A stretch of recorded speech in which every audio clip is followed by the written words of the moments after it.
Okay, ikukwento ko sa inyo kung paano ba ako nagsimula.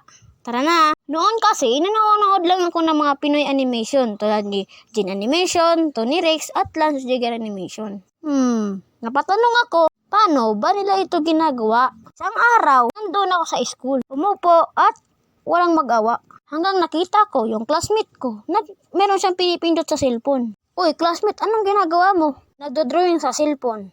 Yan yung mag-a-animation ka? Hindi, ito ang Ibis Expen. Yung sinabi mo na mayroong mag-a-animation, mayroong app dyan, yung Flip-a-Clip. At doon ko na-discover ang Flip-a-Clip.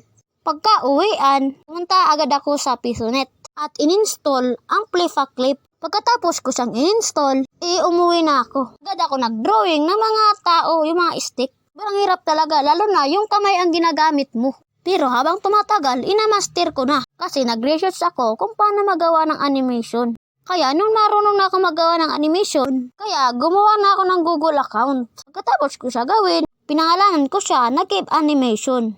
Kasi yun yung pangalan ko eh. Pagkatapos ako gumawa, inag-upload na ako ng video. Yung introduction at 5 uri ng kaibigan. Halos 3 days ko yun ginawa, yung 5 uri ng kaibigan. Yun, nag-upload pa ako ng mga videos. Kung meron kayong pangarap, abutin nyo lang. Huwag kayong susuko. Kasi kailangan mo ng sipag at tiyaga. Kung makukuha mo yun, makukuha mo ang mitsing tagumpay. Kung nakabot ka sa video na ito, salamat talaga. Mag-like ka na at mag-subscribe. Nagpapaalam, Gab Animation!